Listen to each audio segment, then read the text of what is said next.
Convidamos a professora Carla Ferreira Gonçalves, professora do curso de Direito da Escola de Ciências Sociais Aplicadas da Unigran Rio, que presidirá a conferência proferida pelo professor Paulo César de Araújo, da PUC.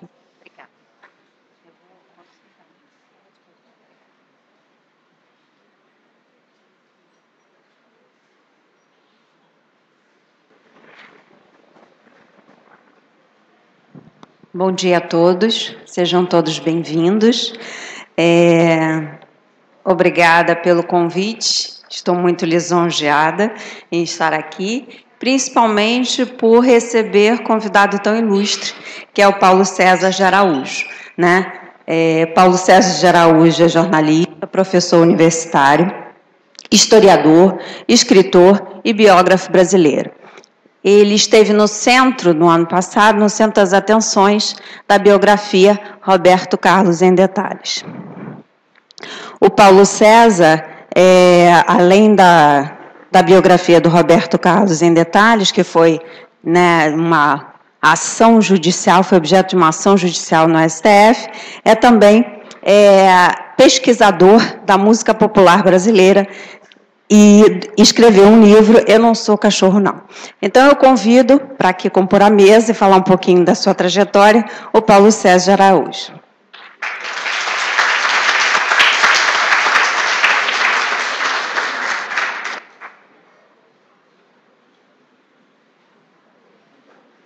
Fica à vontade.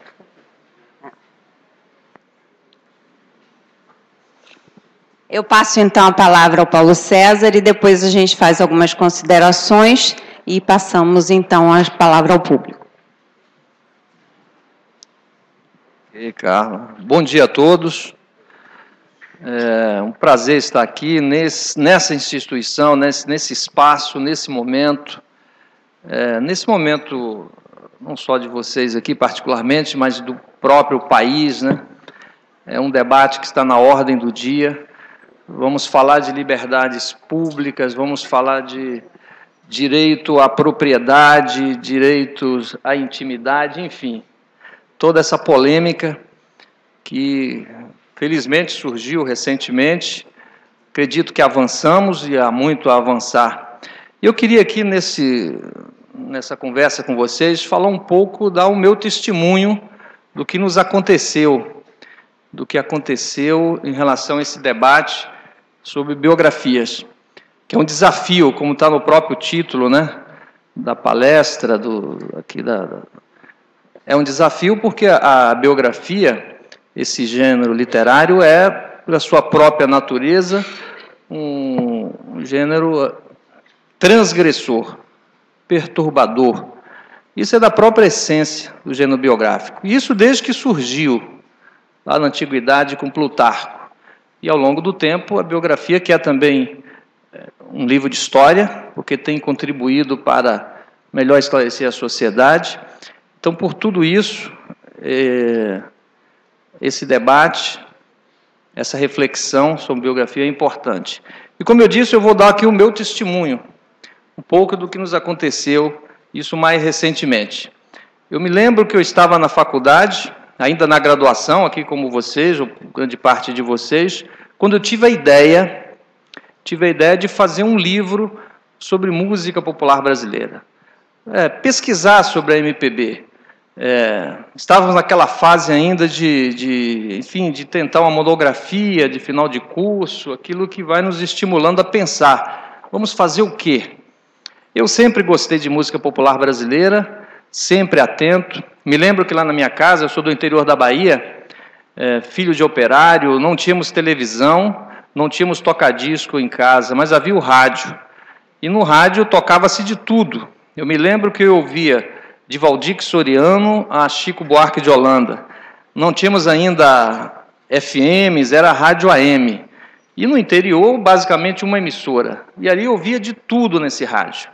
O dia inteiro o rádio ligado, minha mãe trabalhando ali, lavando roupa, meu pai chegava enfim, do trabalho ali, cantando aquelas músicas do rádio. Então, mais tarde, quando eu me interessei pela história do Brasil, e particularmente pela história da música popular brasileira, eu constatei o quê? Que grande parte daqueles cantores que eu ouvia no rádio na minha infância, não estavam representados nos livros de história, no próprio debate sobre música popular brasileira. Então eu me lembrava assim de Valdir Soriano, de Odair José, o Terror das Empregadas, o Bob Dylan da Central, Nelson Ned. Eu falei, mas esses cantores que eu ouvi, por que ninguém fala sobre eles? Eu não lia textos. Eu me lembro que na própria faculdade havia assim, semanas sobre música brasileira.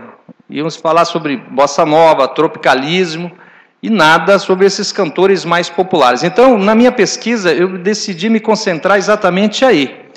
Entender por que o silêncio, por que a exclusão desses cantores, e afinal, que produção musical foi essa? Então, essa minha pesquisa resultou nos 2 primeiros livros que publiquei.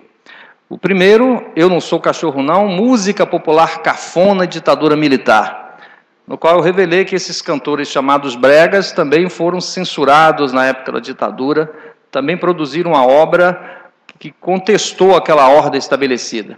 Então, isso foi o resultado, inclusive, da minha monografia, parte da monografia, e depois minha tese de mestrado. Na mesma época, já pensando num segundo projeto, que resultou no meu segundo livro, que foi Roberto Carlos em Detalhes. Porque eu constatei ali, naquela época, estamos aí no início dos anos 90, Roberto Carlos, com mais de 35 anos de carreira, não havia nenhum livro que explicasse o fenômeno Roberto Carlos. E isso me intrigou. Falei, como é possível, né? Um artista àquela altura, com mais de 3 décadas de absoluto sucesso, o mais popular artista do país, maior vendedor de disco, maior quantidade de canções no hit parade, no imaginário coletivo nacional, não tinha nenhum livro que explicasse esse fenômeno Roberto Carlos. Então eu me propus a tentar interpretar isso, analisar esse fenômeno. Não sabia que isso ia resultar numa biografia, enfim, eu sabia que eu queria fazer um trabalho sobre esse tema também, além daquele sobre a música brega, um mais específico sobre Roberto Carlos. E comecei isso lá no início dos anos 90. E posso dizer a vocês que eu fiquei de 90 até 2005, 15 anos, pesquisando, refletindo e escrevendo sobre esse tema, que resultou no livro Roberto Carlos em Detalhes, que foi publicado no final de 2006. Portanto, completam agora 10 anos, exatamente 10 anos. Você vê que até uma coincidência, nós estamos aqui na 10ª, não é isso? A 10ª, e lá também 10 anos, enfim. Então, esse livro foi publicado. Eu quero dizer a vocês também que foi uma pesquisa vasta, mais do que a ideia de um livro, foi um projeto realmente a longo prazo. Eu não estava preocupado também em publicar no ano seguinte ou daqui a 2 anos, não. Eu queria só publicá-lo quando eu conseguisse responder todas as questões que considerei relevante para explicar o fenômeno Roberto Carlos. Quem é ele, de onde ele veio, a quem influenciou, por quem foi influenciado, qual a intervenção dele na música brasileira. Eu sempre achei que Roberto Carlos foi sempre considerado algo menor pelas elites culturais brasileiras. Apesar da sua imensa popularidade, sempre tratado como um cantor menor, se compararmos assim com a avaliação que é dada a Chico, a Caetano, a Tom Jobim. E eu achava isso um equívoco, né? Conhecendo a obra do Roberto, conhecendo esse povo brasileiro do qual eu faço parte, e sabendo da intervenção dele no cotidiano brasileiro, eu falei, isso não me parecia muito justo aquela avaliação. Então, a minha ideia foi um pouco fazer um redimensionamento da obra do Roberto, interpretar isso, um trabalho de história, mas com uma reflexão a partir de fontes, documentos, enfim, eu me propus isso. E consegui realizar o livro e publiquei no final de 2006, depois de 15 anos de pesquisa. E eu quero dizer também que, ao longo desse período de 15 anos, eu tentei uma entrevista exclusiva com Roberto Carlos. Tentei. Tentei ainda na fase de graduação, quando entrei no mestrado, continuei tentando, terminei o mestrado, já pensando num projeto para o doutorado, continuei tentando uma entrevista, terminei, não consegui, entrei numa editora para publicar o livro, até o último momento tentando uma entrevista exclusiva com Roberto Carlos. Agora é importante dizer, Roberto Carlos nunca disse não, porque ele não diz não, ele só não dizia sim. Todas as tentativas, eles falavam, Roberto Carlos está viajando, Roberto Carlos está gravando, Roberto Carlos está rezando, o que, de certa forma, é verdade mesmo, ele é um homem muito ocupado. Mas eu estava ali cumprindo o meu papel, tentando essa entrevista. Mas, ao mesmo tempo, eu estava entrevistando todo mundo em torno de Roberto Carlos. Todos os cantores da sua época, todos os artistas e principalmente homens de rádio, locutores, produtores, os músicos que tocavam com ele, os autores de suas canções, eu fui entrevistando, como eu disse, sem pressa, ali no intervalo, no final de semana, enfim, ao longo de 15 anos. Fui reunindo essas informações, ao mesmo tempo pesquisando na Biblioteca Nacional os acervos todos ali de revistas e jornais da época, e depois de 15 anos eu achei que já estava realmente com material suficiente para refletir e escrever, e o livro foi publicado, então, há exatos 10 anos, no final de 2006. E fiquei naquela expectativa. Bom, primeiro é o seguinte, será que esse livro será bem recebido pelo público? Para minha sorte foi, assim que o livro saiu, ele entrou logo na lista dos mais vendidos, quer dizer, era uma primeira biografia sobre Roberto Carlos.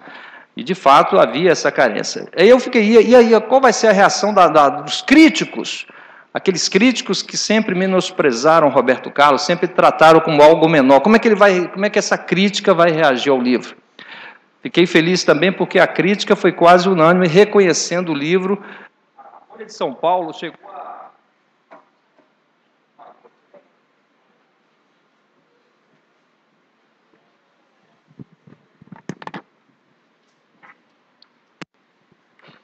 Ok. A Folha de São Paulo fez uma crítica dizendo mais ou menos o seguinte, resumindo, ela disse assim, daqui para frente tudo vai ser diferente, porque o livro fazia uma reavaliação da trajetória de Roberto Carlos, da importância de Roberto Carlos para a música brasileira.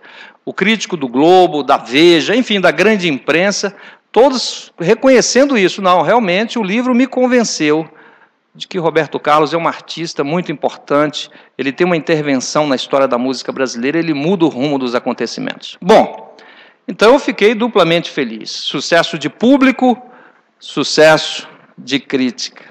Só faltava a opinião dele, Roberto Carlos. E essa opinião foi dada numa entrevista coletiva no final de 2006, dias depois do lançamento do livro. Ele costuma dar uma entrevista coletiva para falar do novo disco, e nessa coletiva, mais ou menos como eu estou aqui, ele estava numa mesa assim, os jornalistas todos aí o jornalista levantou e falou, Roberto, acabou de sair um livro contando a história da sua vida, queria saber qual a sua opinião, se você já leu o livro, enfim. E aí, pela primeira vez, ele falou publicamente, ele falou, olha, bicho, não li o livro, não li, mas não gostei. Não gostei, pelo que eu li sobre o livro, pelo que os meus advogados comentaram comigo, porque esse livro, primeiro, aí ele vai dar o que eu acho que vai ser a principal razão, aí eu quero compartilhar com vocês, para a reação dele. Ele falou, esse autor se apropriou do meu patrimônio, que é a minha história. A minha história, bicho, é um patrimônio meu. E esse autor se apropriou do meu patrimônio e usou o meu patrimônio em seu próprio benefício. E, além disso, ele fala da minha intimidade, da minha vida pessoal. Então, por conta disso, eu estou contra esse livro, já pedi para os meus advogados entrar com uma ação, e dentro da lei, nós vamos reagir contra isso. Aí foi aquele alvoroço, né? A crítica não entendeu nada. Os jornalistas que estavam lendo o livro falaram, peraí, mas o livro é um elogio, o livro faz uma reavaliação da obra de Roberto Carlos. Mas para ele mesmo disse que não tinha lido o livro, a questão para ele é que a história dele, ele tem uma visão patrimonialista da história. Aí nós temos que entender uma cabeça. A visão da história, assim como ele tem um automóvel, um imóvel, ele acredita tem a sua história. Então, ao fazer esse livro sem autorização dele, eu estaria pegando esse patrimônio particular dele. Bom, mas essa reação dele ali naquele momento, muita gente pensou o seguinte, ele foi surpreendido com o livro, talvez não estivesse bem informado, ele próprio disse que não tinha lido o livro, quem sabe, ele pegando o livro com calma, lendo alguns capítulos, ele vai mudar de opinião, ele vai... Alguns escritores, na época, chegaram a escrever artigos já defendendo o livro. Nelson Motta escreveu um artigo na Folha e falou: Roberto, você não leu o livro, mas eu li, Roberto. Eu li, fiquei emocionado. O livro é um tributo à sua obra, à sua trajetória. Esqueça esse negócio de processo, esqueça isso. Bom, como isso era final de ano, dezembro, eu falei, caramba, quem sabe realmente, Natal, Ano Novo, o Roberto vai pensar melhor e não vai ter processo, não vai ter nada. E eu confesso a vocês que naquele final de ano eu assisti o especial dele na Globo, né, aquele famoso especial de Roberto Carlos. Eu me lembro que lá pelas tantas ele pegou uma taça assim e falou assim, vamos brindar, bicho, o Ano Novo, o Natal, Jesus. Eu falei, isso aí, Roberto, Jesus, paz, também, né? Fiquei nesse clima, né? A época era propícia, mas não teve jeito.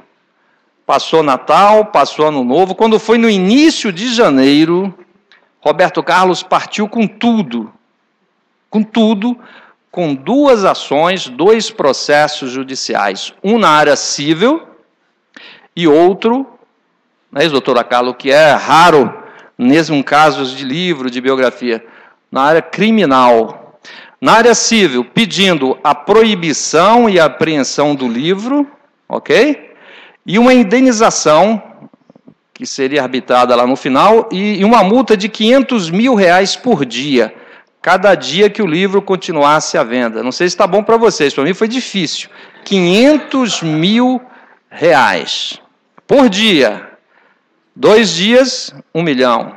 3 dias, 1,5 milhão. Bom, isso na área civil. No criminal, ele pediu a proibição e apreensão do livro e a minha prisão por um tempo superior a 2 anos. O advogado sublinhou lá, proibição por um tempo superior a 2 anos. Por quê?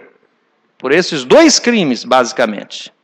Escrever uma biografia sem autorização e, segundo ele, invadir a sua privacidade, atingir a sua honra, boa fama e respeitabilidade. Essas foram as acusações, esses foram os 2 processos, e isso no início de janeiro de 2007. Aí nós ficamos agora, que situação, né? E agora? Bom, em princípio, o Roberto Carlos pedir, reclamar, é até um direito dele. Vamos aguardar agora qual vai ser a postura da justiça. O que os juízes vão dizer disso? Ficamos no aguardo. Me diziam na época assim, Paulo, fica tranquilo, a justiça é lenta, né? Isso vai se arrastar, isso não vai ser tão... Falei, tá bom. É lenta para mim, para você, para nós aqui. Para Roberto Carlos foi rápido, dias depois, porque ele entrou em janeiro. Quando foi no dia 20 de fevereiro, assim, menos de um mês, um juiz do Rio de Janeiro, doutor Maurício Chaves de Souza Lima, da área civil, deu uma tutela antecipada, não é isso? Proibindo o livro em todo o território nacional.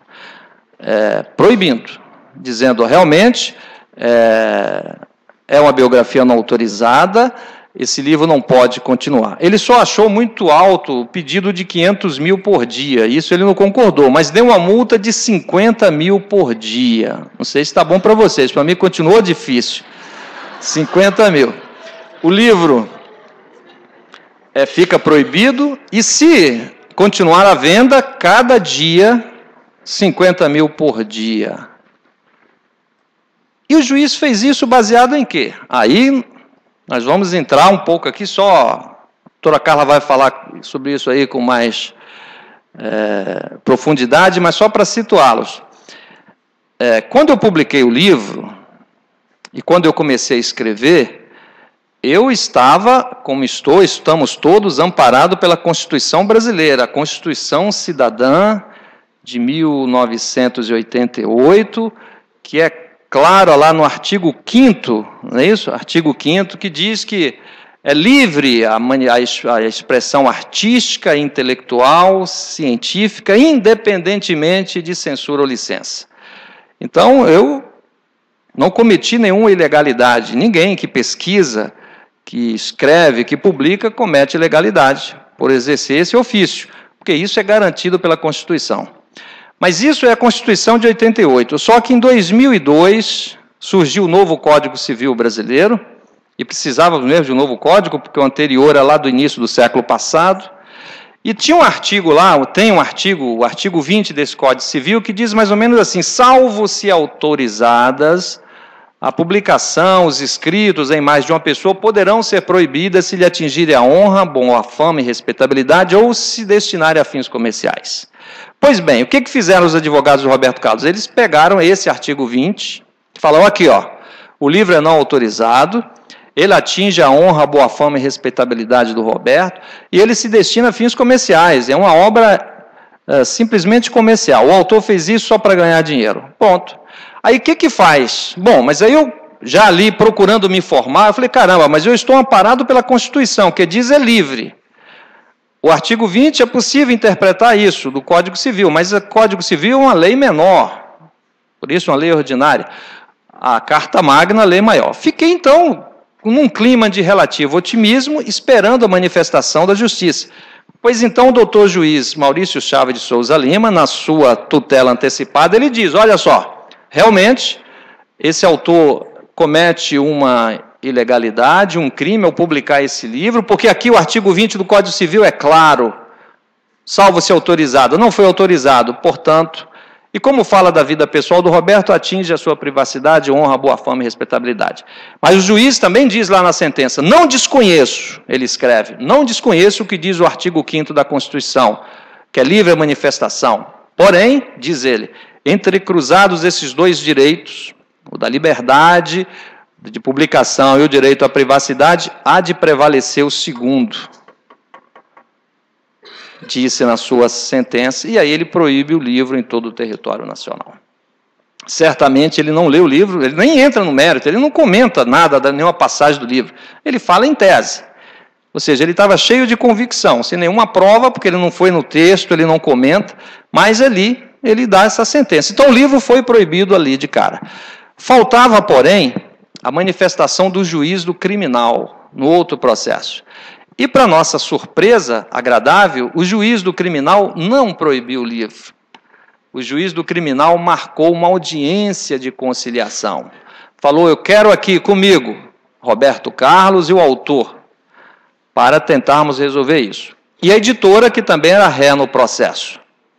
Então, no primeiro momento, isso nos pareceu bacana, né? O juiz não estava proibindo, ele queria, como um juiz, ponderar, ouvir os dois lados.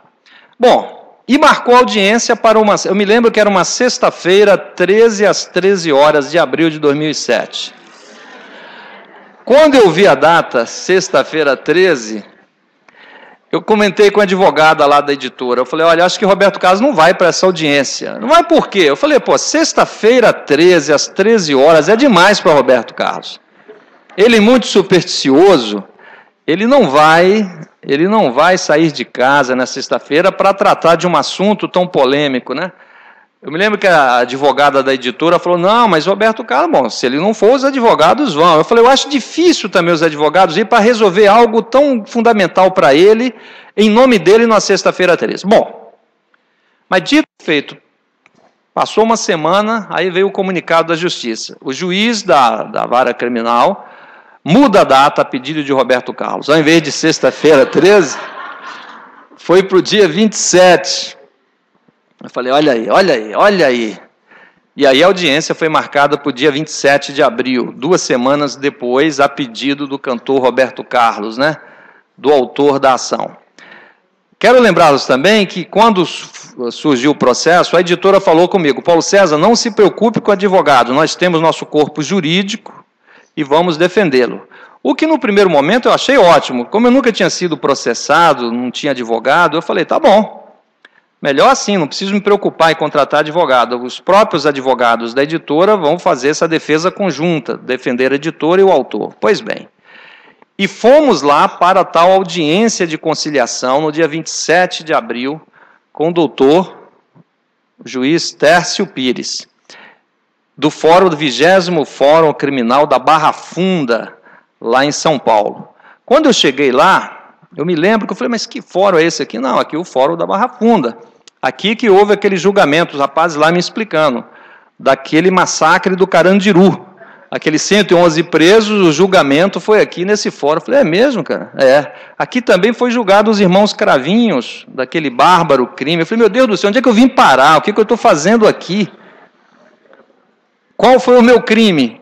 Escrever um livro para redimensionar, analisar a obra de um artista que não tinha até então nenhum livro que focalizasse a sua obra com essa profundidade, com essa visão. Mas, enfim, lá estava eu, nesse fórum, 20º Fórum Criminal da Barra Funda, nessa audiência com o doutor juiz Tércio Pires. E lá estava o Roberto Carlos. Eu me lembro também que quando, na véspera, eu liguei para a advogada da editora e falei o seguinte, olha só, eu intuindo que ia ficar muito só, nunca tinha entrado, nunca tinha participado disso, quis levar um amigo meu, que inclusive mora em São Paulo, e um do Rio, que falou, Paulo, eu vou com você. E liguei para ele, para a advogada, e falei, ó, tem 2 amigos meus, um que mora em São Paulo e um aqui do Rio, que quer ir comigo. Falou, Paulo, eles não podem entrar na sala. Não podem. Eu falei, mas não pode mesmo? Não, não pode. Só as partes envolvidas, os advogados, Roberto e você. Mas aí eu falei, eu conheço o Roberto Carlos, ele tem uma secretária, a Carminha, que ele não bota o pé fora de casa sem a secretária ao lado. Essa secretária vai estar com ele nessa sala. Porque eu, conhecendo o Roberto Carlos, eu vejo fotos do Roberto assim, no automóvel, está ele lá e essa secretária ali do lado. Ele está desfilando na Beija-Flor, está lá a foto do Roberto, e a cabecinha dela ali embaixo, ali, ela sempre ali ao lado dele. Eu falei, olha, o Roberto está sempre com essa secretária, não, mas se ela entrar na sala, eu vou pedir ao juiz para que ela seja retirada. Falei, tá bom, então dispensei os meus amigos, falei, olha, não dá, ok. E fomos para a audiência. Chegamos na sala, o doutor Tércio Pires, lá entrava o Roberto Carlos e quem? A Carminha, a secretária dele, claro. E a advogada fez o quê? Nada. Ok, tá bom. Então, e começa a audiência que seria de conciliação. Mas aí, para nossa surpresa, e segundo a editora, para surpresa dela, que eles disseram que não esperavam aquilo, o juiz já foi advertindo a editora, olha, vocês cometeram uma falta muito grave. O gerente da editora era um argentino, a editora Planeta, que publicou o livro, era uma editora, a matriz é na Espanha, e ela trouxe um executivo argentino para ser o diretor aqui no Brasil. Esse argentino arregalou os olhos, mas como assim? Não, porque vocês cometeram uma falta muito grave, que publicar uma biografia não autorizada no Brasil, você não sabia disso? Eu falei, não, eu sou argentino. Eu falei, mas aqui no Brasil é assim. E citou o artigo 20 do Código Civil. Olha só, o artigo 20 diz que salvo se autorizado. Tá bom. E começa a audiência. E o juiz o tempo inteiro pedindo, olha, Roberto não quer esse livro, vocês devem, então, não publicar mais esse livro, vamos encerrar essa questão aqui hoje, tirando esse livro de circulação. Num primeiro momento, aquilo me pareceu tão surreal, eu falei, mas espera aí, mas um juiz não está aqui para mediar, tal, mas a audiência prossegue, e lá pelas tantas o juiz, aí dando assim mais um reforço no seu argumento, falou, olha, eu já estava com uma ordem assinada para fechar a editora Planeta segunda-feira, se o senhor, apontando para o executivo argentino, não tivesse comparecido hoje aqui nessa audiência, para o senhor ver que a questão aqui é séria, é grave. Diante disso, e nisso os advogados da editora, os advogados de Roberto, levando notas que eles foram comprando os livros a cada dia, o juiz não tinha dado 50 mil de multa lá no cível, pois bem, o que eles fizeram? Eles compraram um livro todo dia, do dia lá que o juiz deu a sentença até abril, e aqui já temos uma multa acumulada de 3 milhões, porque vocês não obedeceram ao juiz. A editora falou, obedecemos sim, nós paramos de publicar o livro. Sim, mas os livros continuaram sendo vendidos aqui, nós compramos um por dia. E vocês são responsáveis, porque vocês deviam ter recolhido o livro, não recolheram, portanto, tem que pagar esses 3 milhões de cara, fora a indenização que o Roberto ia pedir no final, na condenação.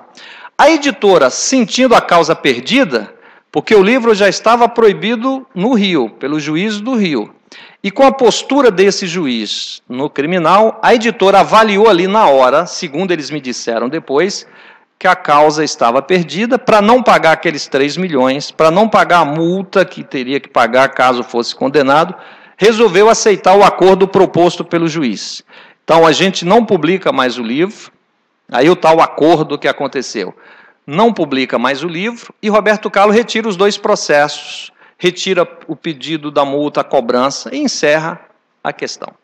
Aí a minha situação ficou no seguinte: as 2 pré-condições para qualquer pessoa que vai para um tribunal, que vai para a justiça, as 2 pré-condições me faltaram, porque na prática, primeiro, eu fiquei sem advogado, porque o advogado, que em tese seria meu, na verdade era o advogado representante da editora. No momento que a editora resolveu fazer o acordo, ele nem me consultou nem nada, ele é advogado da editora, ele conversou ali com o gerente, então eu fiquei sem advogado.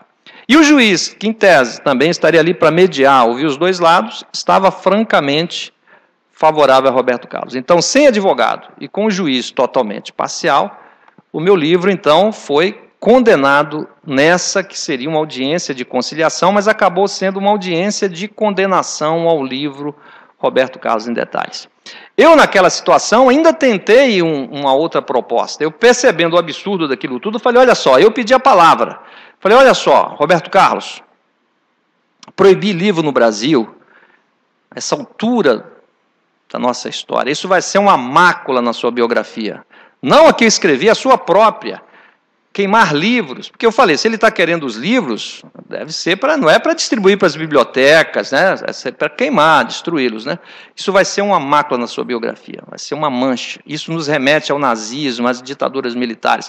Portanto, eu faço uma proposta aqui melhor. Eu tinha lido as 2 ações, no criminal e no civil, e vi que ele reclamava lá, para justificar o pedido, 7 trechos das milhares de informações do livro, que é um livro grande, 504 páginas, ele reclamava de 7 trechos. Então eu propus nessa audiência, eu falei, olha só, ao invés de proibir o livro, eu faço uma revisão e modifico esses 7 trechos aí que você reclamou. E fiz isso, e confesso aqui para vocês, inspirado naquilo que acontecia com a música brasileira na época da ditadura militar. Né, Zé Carlos? Ali nesse meu livro, Eu Não Sou Cachorro Não, eu analiso ali a censura à música brasileira. E o que acontecia lá naquele momento de dificuldade do compositor? Ele fazia uma música, mandava, a censura vetava por causa de um trecho. O que fazia o compositor? Ia lá na censura e negociava. Então eu modifico aqui esse trecho.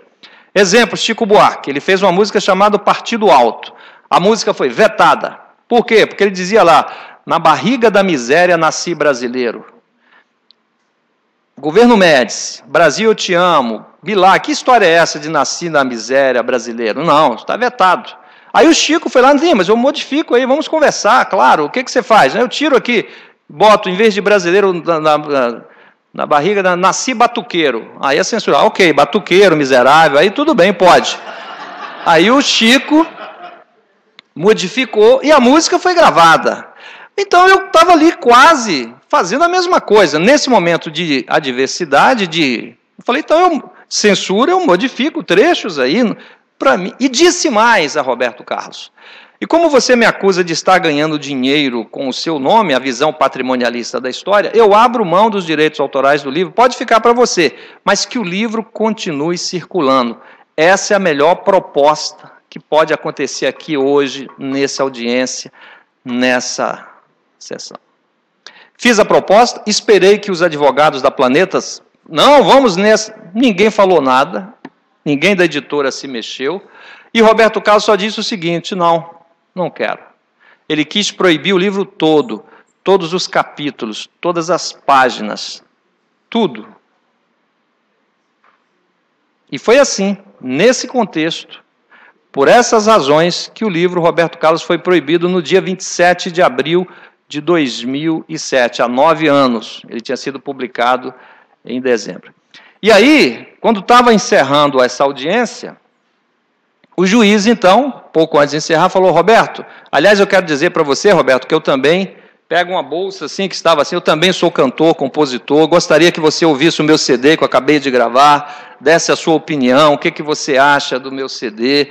Já gravei um CD, esse é o meu segundo, e quero a sua opinião. Entregou lá para os advogados, deu um CD também para mim ouvir e tal. Eu peguei o CD assim, o título, Pra Te Ver Voar. O juiz era Tércio Pires, com o nome artístico Té Lopes.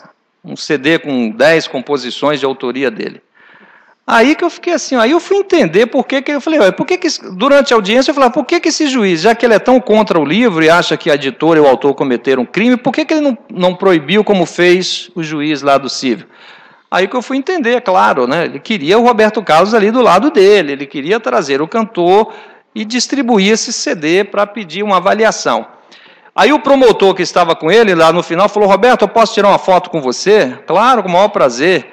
Aí o promotor chamou o juiz, e eu sei que eu saí da sala assim, deixando o promotor e o juiz tirando foto com o Roberto Carlos, o juiz autografando o CD, e assim eu saí e fui embora daquela sessão, e aí o meu livro, nesse dia, esse trabalho de 15 anos foi reduzido a pó. Peguei o ônibus, lá na rodoviária de São Paulo, e eu moro em Niterói, né? E voltei para Niterói. E quero dizer para vocês, esse foi o momento mais difícil de tudo isso que aconteceu. Foi quando eu entrei no ônibus, já era início da noite. Sabe quando você entra no ônibus aquela noite assim, o ônibus apaga a luz e pega a estrada, aquele silêncio. Eu não sabia o que ia acontecer, eu não sabia se ia ter repercussão, eu não sabia se alguém entendeu o que aconteceu. Eu sei que eu senti nessa viagem a mais profunda solidão, porque assim, um trabalho de 15 anos foi reduzido a pó. Eu falei, claro, lamentando tudo o que tinha acontecido, sem saber se eu ia ter voz para contar isso, se isso ia ter repercussão, se não teria. O fato é o seguinte, eu cheguei em casa arrasado. Para minha sorte, era um feriado na segunda, um feriado prolongado na terça, na verdade, dia 1º de maio, então eu não teria que dar aula na segunda, o que me permitiu ficar mais em casa ali, refletindo e lamentando o que aconteceu. E quando foi no dia 2, já acordando, um telefone começou a tocar. Alguém falando, Paulo César, você leu o que Paulo Coelho escreveu hoje na Folha? Falei, que diabo que eu tenho que ler o que Paulo Coelho escreveu, né? Porque eu lembro que ele tinha uma coluna na época, uma coluna sobre luzes, né? Eu falei, será que eles querem que eu leia Paulo Coelho para aumentar a autoestima? Sei lá. Eu fiquei assim sem entender. E desci para comprar pão e fui comprar o jornal. E, para minha surpresa e surpresa de muita gente, Paulo Coelho tinha escrito um artigo criticando o Roberto Carlos, criticando a editora Planeta, que era a editora dele na época. Os livros de Paulo Coelho no mundo estavam sendo publicados naquele período pela editora Planeta. Ele falou assim, que história é essa? Como é que uma editora que está no Brasil, um país que saiu de uma ditadura militar, aceita fazer um acordo desse, proibindo uma obra que, pelo que me consta, não tem calúnia, não tem difamação? Que história é essa? E Roberto Carlos já devia saber mais do que qualquer outro, que um homem público, com uma trajetória dele, não tem essa conversa de privacidade. Nós todos abrimos mão da privacidade quando optamos por essa carreira. Enfim, um artigo contundente. E aí, quando eu voltei, subindo da padaria com um jornal, e o livro, os telefones já tocando, as pessoas querendo saber qual era a minha opinião sobre o artigo do Paulo Coelho. E aí, a partir desse artigo, essa proibição, aquilo que tinha acontecido lá no fórum, ganha uma repercussão, porque aí todos os outros colunistas, Hélio Gasperi, Zuenir Ventura, todo mundo vai comentar e querer entender o que aconteceu, como é possível um livro em pleno Estado democrático de direito, com uma Constituição que tem um preceito tão claro a favor da liberdade de expressão, como é que um livro, uma obra de história, uma biografia, pode ser reduzida a pó num acordo esdrúxulo daquele? E aí começa esse grande debate que resultou depois na mudança da lei que vai acontecer em 2015. Porque aí o que acontece? Vários outros artistas que não sabiam direito dessa brecha, porque o que o Código Civil deu foi uma brecha que possibilitou a censura de livros. Então, outras pessoas que nem sabiam direito disso começaram a usar isso para proibir outros livros. E aí nós vamos ter uma série de outros livros proibidos logo depois. Por exemplo, logo depois, Os Herdeiros de Noel Rosa, que tinha morrido lá em 1937, tinha uma biografia dele publicada em 93. Ele não deixou filhos, mas 2 sobrinhas entraram na justiça, certamente influenciados pela atitude do Roberto, dizendo a mesma coisa, olha, não autorizamos, é uma obra não autorizada sobre nosso tio, invade a sua privacidade e, portanto, queremos a busca, apreensão, indenização, a mesma coisa. E aí o juiz, também, o outro juiz, determinou a busca e apreensão da biografia de Noel Rosa. Logo depois, as herdeiras do escritor Guimarães Rosa, mesma coisa. Publicou um livro sobre Guimarães Rosa, sem a nossa autorização, invadindo a privacidade do nosso pai, pediu também a busca e apreensão, e um outro juiz também deu uma liminar proibindo o livro. Na mesma época, pouco depois, uma herdeira de Lampião, rei do cangaço, também entrou na justiça contra um livro, uma biografia que foi escrito por um autor lá do Nordeste, alegando a mesma coisa, é uma obra não autorizada, invade a privacidade do nosso pai e atenta contra a sua honra, boa fama e respeitabilidade, e, portanto, e o juiz lá deu também uma liminar proibindo o livro de Lampião. Então a situação ficou esdrúxula, um total disparate, em pleno século XXI, livros proibidos. É aí que o sindicato, a Associação Nacional de Editores de Livro, se mobilizou para tentar mudar isso. E aí, na época, Antônio Palocci era o deputado federal do PT, ele entrou com um projeto de lei na Câmara dos Deputados para modificar o artigo 20 do Código Civil, alterando aquele artigo. Seria um projeto de lei que seria votado pela Câmara dos Deputados e depois pelo Senado, onde diz, salvo se autorizados, e a votação é livre para tornar esse artigo 20 compatível com o que está no artigo 5º da nossa Constituição. Esse projeto de lei ficou ali 2008, 2009, 2011, nada acontecia, não saía ali da pauta, não tinha negócio. Aí o que faz a Associação de Editores de Livro?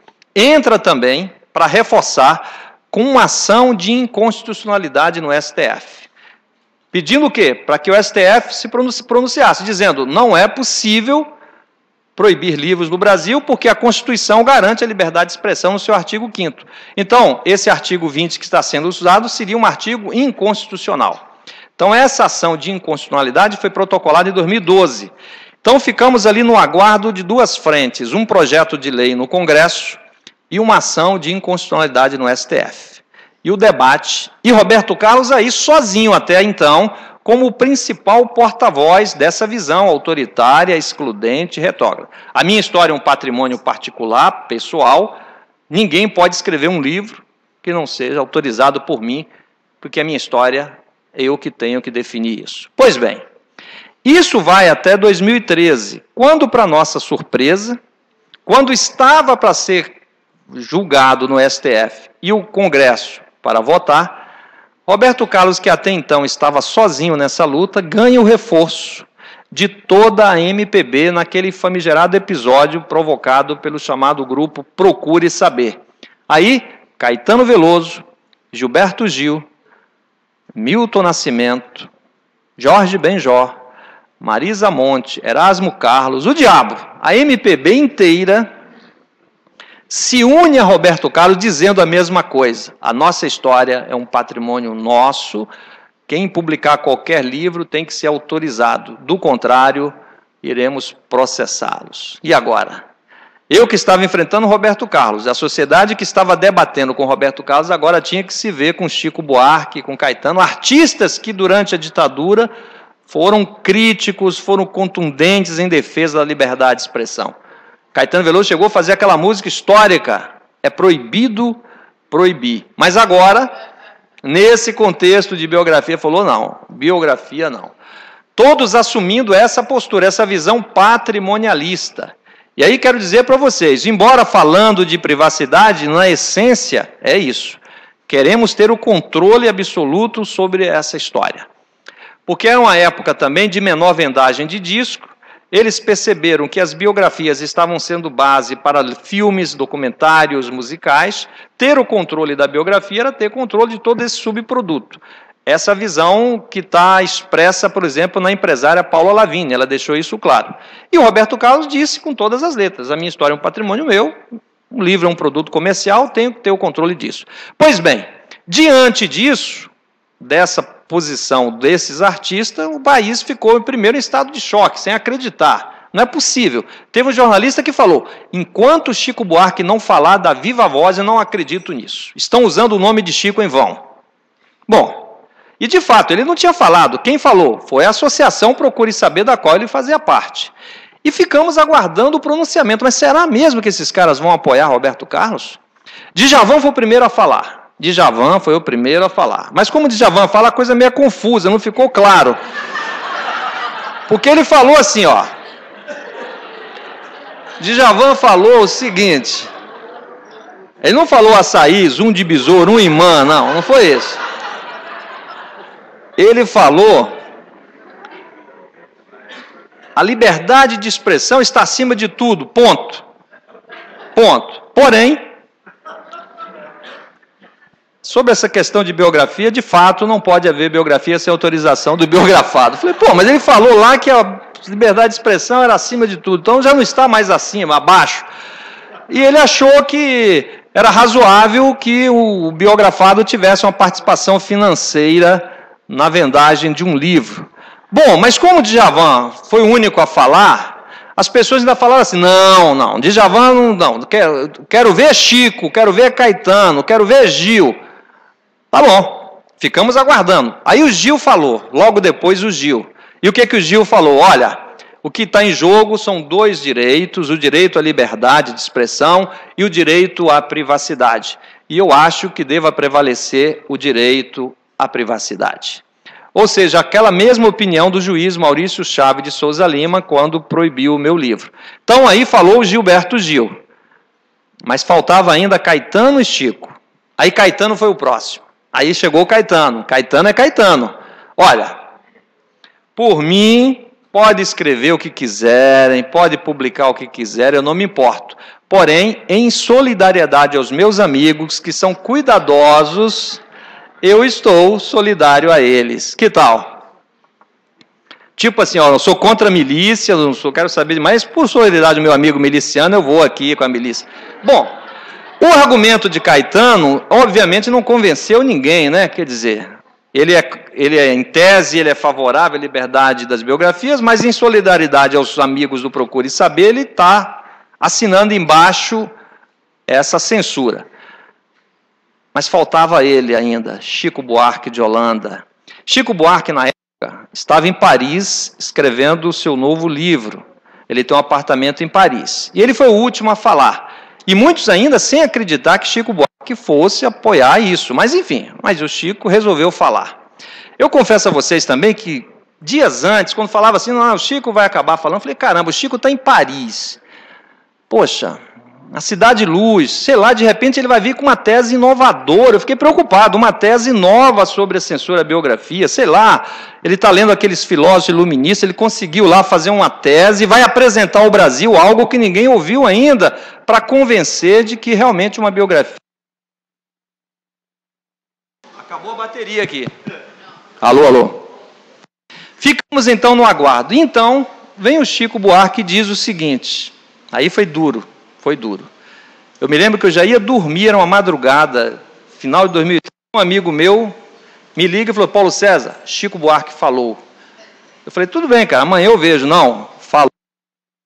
Você. Eu falei, de mim?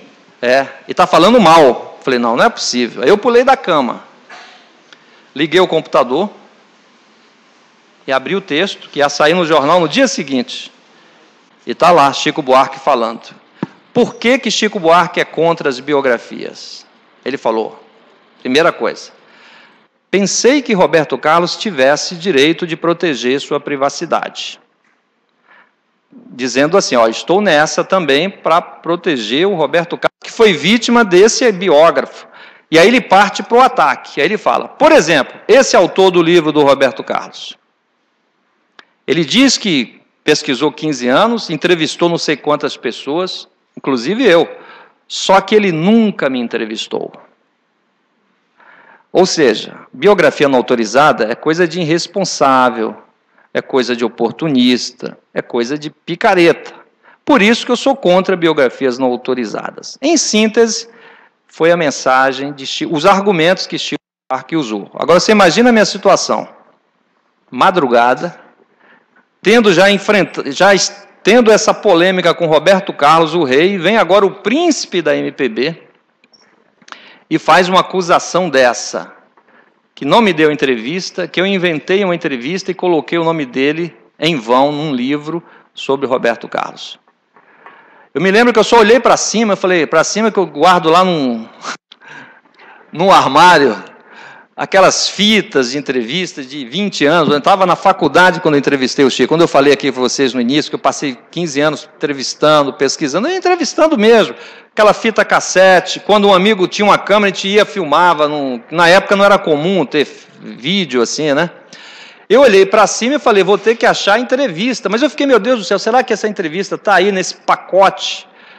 Eu mudei muito, vocês sabem, quem muda de casa, sabe, cada mudança que vai, você perde coisa, perde roupa, perde livro, perde fitas, né? Bom, eu fiquei na expectativa. Subi nessa madrugada, fui procurar a fita na entrevista com o Chico. Para minha sorte, achei a fita, uma fita VHS. Mas você sabe como é fita VHS de 20 anos? Né? Às vezes, quando você pega para ver um batizado, você vai na casa de uma tia, uma avó, né? Aquela coisa já quase mofada, que será que vai rodar? Mas 7 horas começa a tocar meu telefone. Paulo César, e aí? Chico Buarque o acusa de inventar uma entrevista, e afinal você entrevistou, é a Folha, é o Zero Hora, é a Globo, todo mundo me ligando. Peguei o telefone e respondi, olha só, eu fiz a entrevista com Chico Buarque. Essa entrevista foi... Mas você tem a fita, você tem a gravação? Estou aqui tentando achar, vou procurar e vou dar a resposta daqui a pouco. Mas eu tenho aqui o autógrafo, o Chico me autografou o disco no dia, o disco já estava ali na mão, que ele me deu o autógrafo. Ah, você pode tirar aí fotografar e mandar? Pois não, já mandei para a imprensa. A imprensa manda para o Chico. Ele falou, não, autógrafo, eu dou autógrafo para todo mundo no disco. Eu falei, não, claro. Aí eu estou lá, aí achei a fita e tive que achar um técnico para fazer o quê? Passar essa fita, conseguir copiar para um CD, um DVD, né? Achei um técnico, pedi para ele buscar em casa, para ver se podia pegar um trecho dessa entrevista.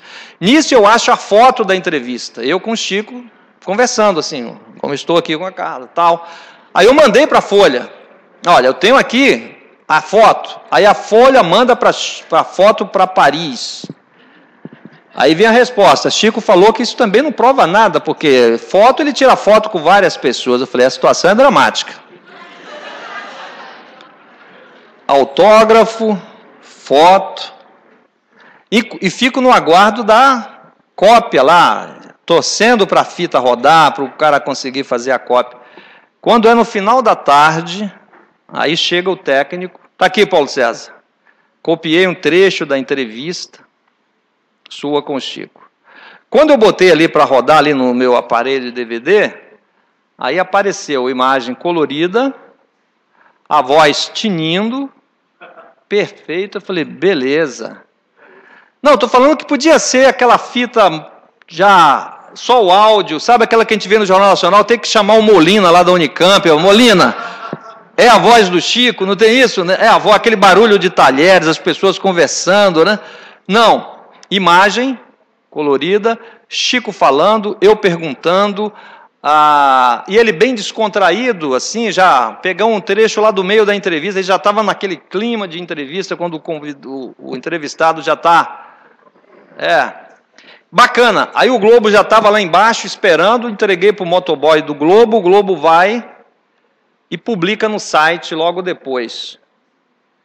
Eis a entrevista que Chico Buarque disse que nunca existiu, né? Claro, e aí Chico recebeu a entrevista em Paris e, claro, aí ele teve que recordar realmente que houve a entrevista. Aí no dia seguinte, o jornal O Globo faz a matéria. Eles pegaram uma foto do Chico assim um pouco triste, né? Aquelas fotos de arquivo, né? Cabisbaixo e assim, Chico Buarque pede desculpas e ele falou, realmente, eu não me lembrava dessa entrevista, afinal são mais de 20 anos, enfim, me esqueci, mas errei, peço desculpa ao Paulo César, tal. E é claro, eu aceitei a desculpa porque eu acredito que realmente ele havia se esquecido da entrevista.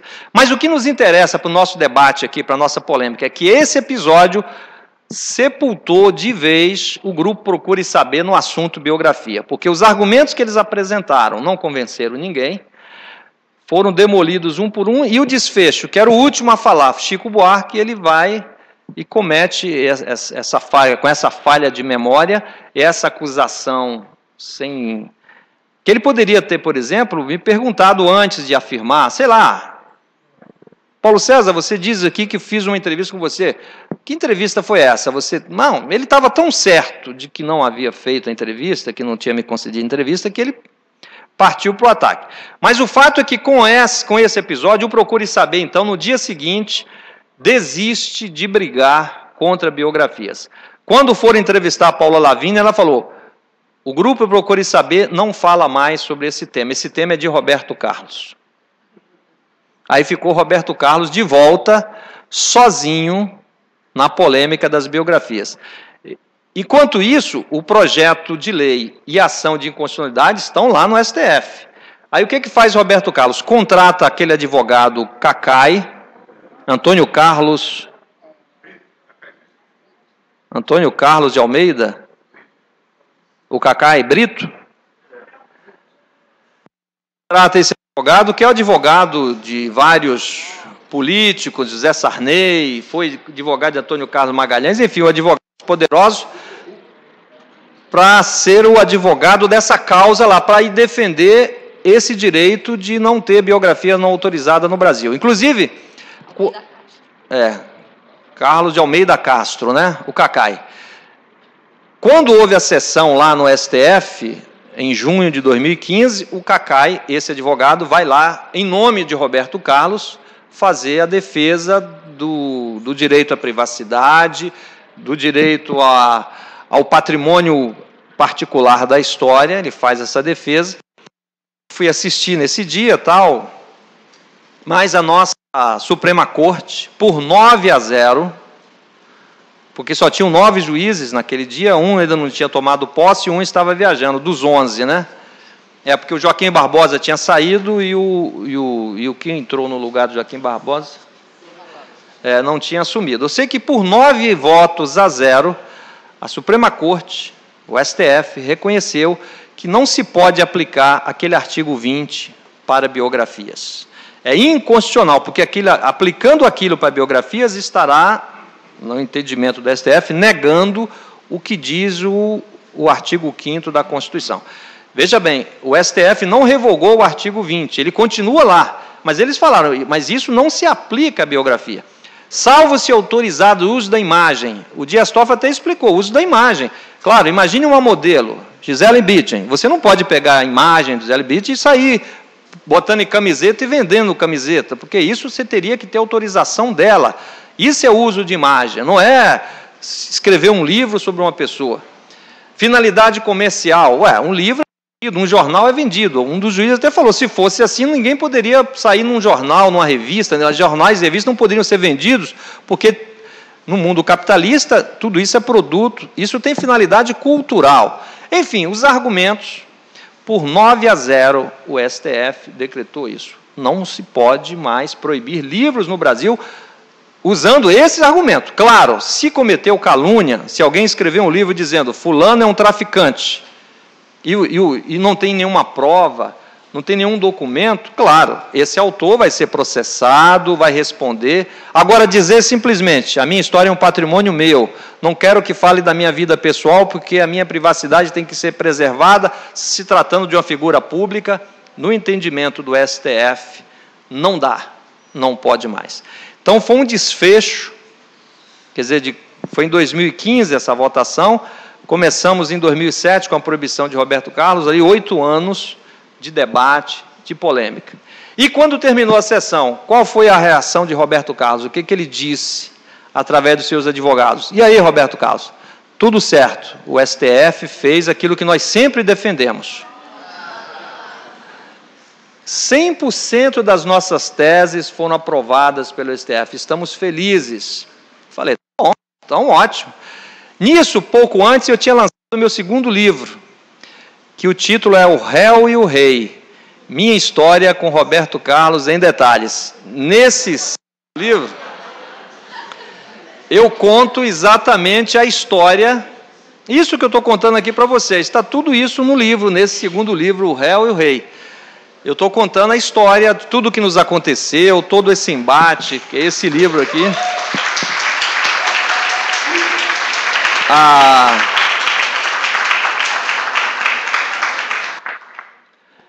Você vê que eu sou supersticioso também, só uso azul, né? Esse livro eu publiquei em 2014. Não, mesmo.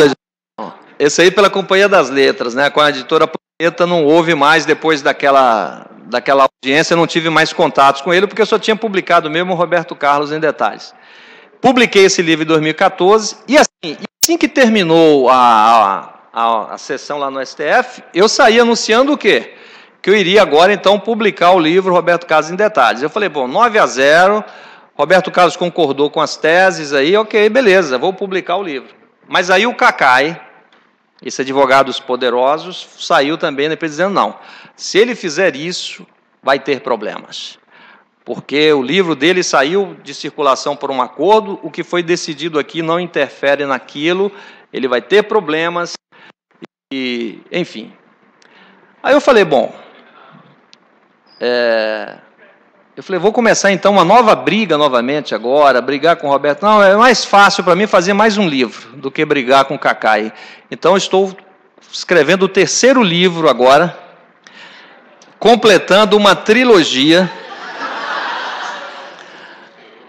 Roberto Carlos em Detalhes, O Réu, o Rei, e Roberto Carlos com um pouco mais de detalhes agora, que deve sair no final do ano que vem. E aí eu quero dizer para vocês, agora retomando o início, né?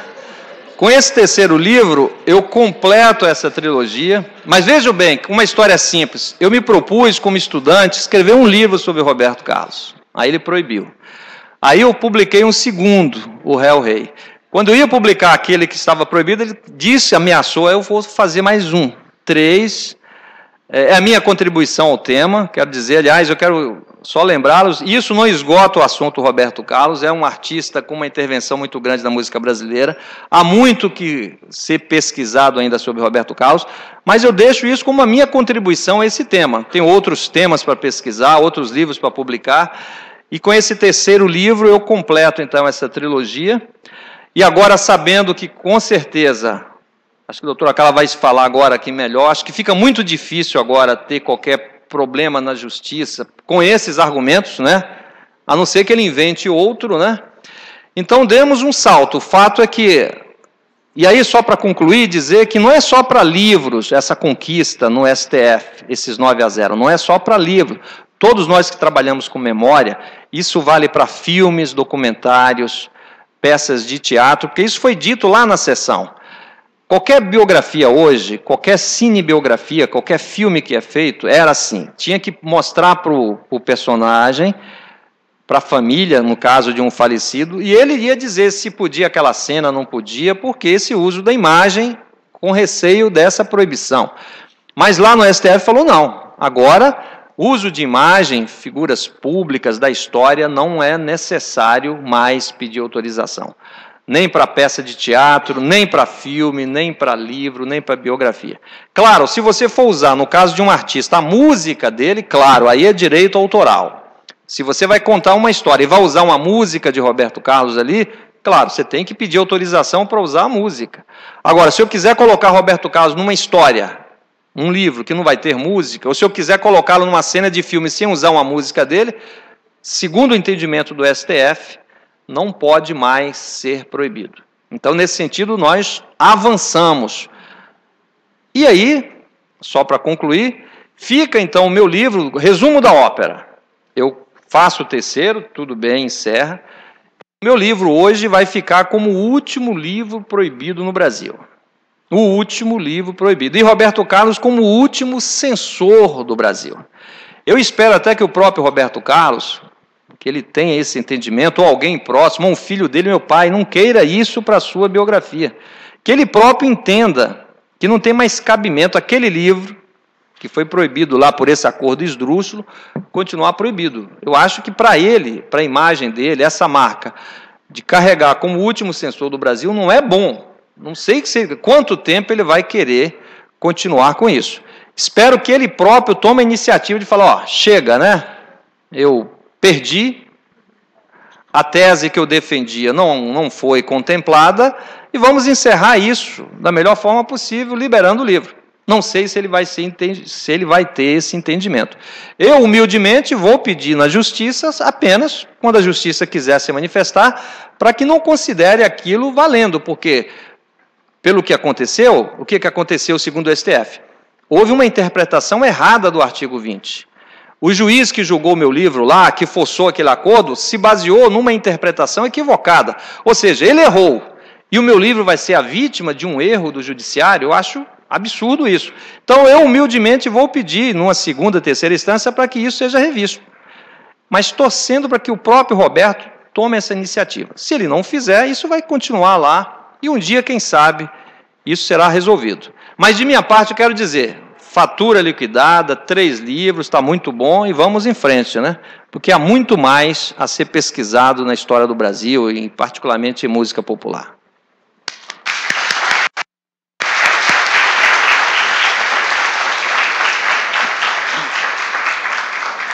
Muito obrigada, Paulo César, pela sua explanação. Serei breve em fazer alguns esclarecimentos com relação à ação. Primeiro, o que fica depois dessa ação, mesmo depois de tantos aborrecimentos trazidos e outras questões ao Paulo César, o que fica, na verdade, é que é um marco. Essa decisão do STF é um marco, muda, né, toda a questão das biografias não autorizadas no Brasil.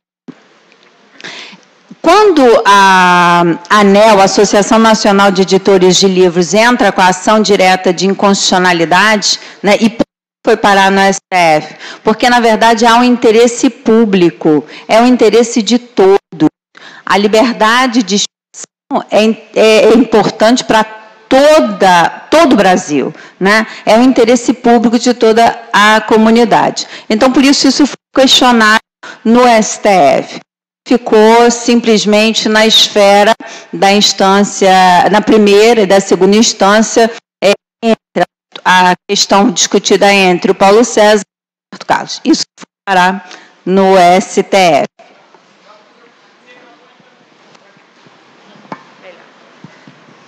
E aí, com a decisão do STF, o que nós temos, né? Nós temos, na verdade, uma revogação tácita da lei, né? O que aconteceu com a decisão do STF foi uma revogação tácita do artigo 20 do Código Civil, ou seja, uma interpretação diferenciada daquilo que foi, uma interpretação parcial daquilo que foi discutido no STF, ou seja, né, só com a autorização prévia, na verdade, ficou excluído dessa interpretação do artigo 20.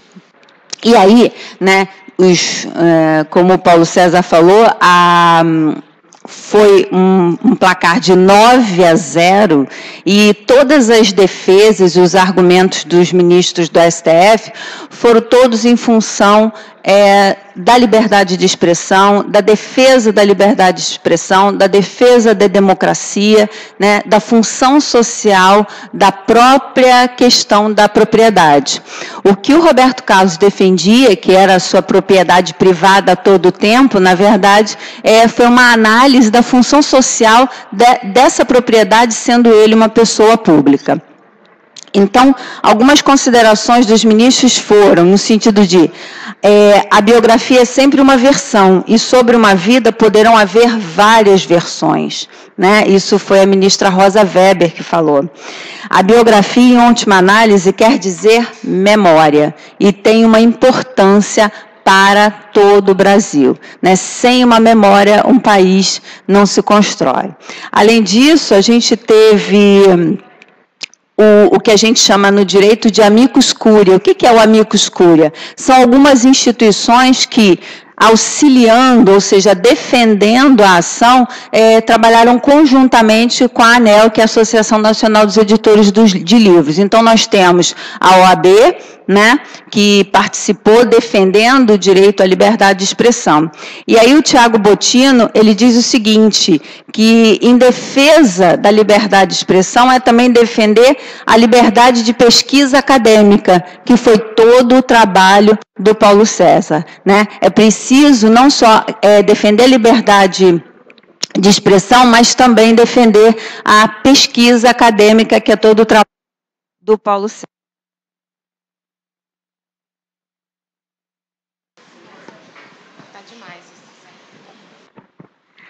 Para terminar, então, tem uma passagem do ministro Luiz Roberto Barroso, que é muito interessante. A liberdade de expressão não é garantia de verdade ou de justiça, ela é uma garantia de democracia.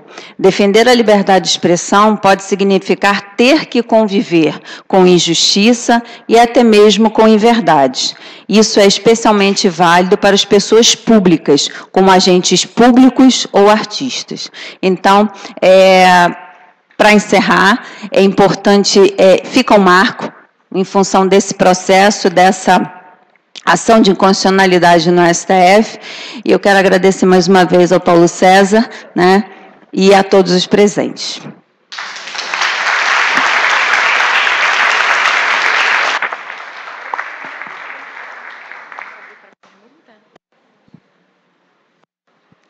Agora, a partir de agora, a gente vai abrir para perguntas. Se alguém quiser fazer pergunta para os convidados.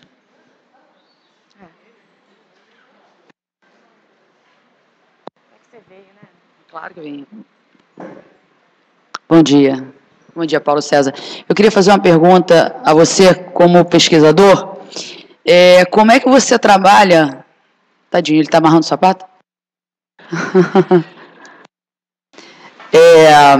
Como é que você trabalha a questão da memória oral? Porque a gente tem a parte documental e muitas vezes, no meu caso principalmente, eu fiz... Também sou de Niterói. Niterói só tem gente boa, né? Só. Eu recuperei a memória do Teatro Leopoldo Frois, na minha dissertação de mestrado. Eu tive a sorte de todas as pessoas que me deram a entrevista, nenhuma delas se opôs, enfim, também, eu acho que nem me ocorreu isso, pensar que alguém pudesse dizer não para contar a história daquele prédio. Mas o mais interessante é que o seu Albino, que é o fundador do teatro, me dizia que ele tinha ficado de 67 a 74. Ele diz isso em entrevista gravada. E os documentos todos me provavam que em 72 ele foi expulso pelo DOI-CODE para sair de lá. E aí, pensando nessa perspectiva exatamente de garantir que não seja mentira, que não seja infâmia, que a gente não esteja falando algo que não aconteceu, para que o biografado, para que a pessoa não se sinta ofendida, enfim, maltratada. Como é que se trabalha isso, uma vez que vai se publicar um livro, com que o documento me diz e a memória do outro me fala? Você sabe que para esse livro aí do Roberto Carlos, estão lá listados 175 depoimentos, né? E é importante dizer, grande parte desse depoimento, eu não pedi o depoimento para o livro, porque eu não tinha, como eu disse, a ideia desse livro isso foi surgindo ao longo da caminhada. Eu tinha uma pesquisa sobre música brasileira. Então, quando eu entrevistei Chico Buarque, por exemplo, Chico Buarque está falando sobre a obra dele, está falando sobre a carreira dele. Claro, Roberto Carlos está ali também, porque eles são da mesma geração, eles foram da mesma televisão, eles participaram daqueles de polêmica, passeata contra a guitarra. Então eu quis saber do Chico como é que ele estava naquele momento, quando houve, por exemplo, uma passeata contra a guitarra elétrica. Você participou, qual era a sua visão sobre Roberto Carlos? E a entrevista segue falando dos anos 70. Então, eu usei parte desse material para esse livro. Mas, no meu caso, eu quero também dizer a vocês, onde havia um rastro de Roberto Carlos, eu ia. Diversas fontes, como eu falei, fontes impressas, programas de rádio, televisão. Então, para esse caso, essas entrevistas, essas fontes orais, foram apenas uma fonte a mais, juntando com aquilo tudo, que poderia confirmar alguma coisa ou não. Então, muita coisa que foi dita, por exemplo, você percebe. Por exemplo, teve um músico do Roberto que eu entrevistei, ele falou assim, olha, Paulo, e aí, como é que foi? Muitas emoções, né, cara? Foi muitas emoções. Você imagina, tocar para o Papa. Eu falei, se tocou para o Papa? Quando nós tocamos para o Papa, lá no México. Eu falei, bom, tocou para o Papa no México, né? Enfim, então você vê. Aí eu vou lá, vou nos jornais da época. Roberto Carlos tocou para o Papa no México? Não. O Papa ouviu uma música do Roberto lá no México e o Papa foi recebido no México com a música Amigo. Mas começou a sair na imprensa, assim, Roberto Carlos, que tocou para o Papa no México em 1980. Eu acho que os músicos já bastante idosos, eles começaram a acreditar nisso, né? Que o Papa não apenas ouviu a música do Roberto Carlos, que eles tinham tocado para o Papa. E como o músico toca muito com Roberto Carlos, toca para o príncipe, toca para o rei, eu acho que ele acreditou que havia também tocado para o Papa. Então, você vê, mas o que me permite? Eu tenho que cruzar essas fontes, eu tenho que checar. Enfim, é uma fonte a mais que pode reforçar uma informação ou não. Mas tudo isso é dessa análise que todo historiador tem que fazer, crítico da fonte, né? Para uma versão, para outra. Então, foi basicamente isso.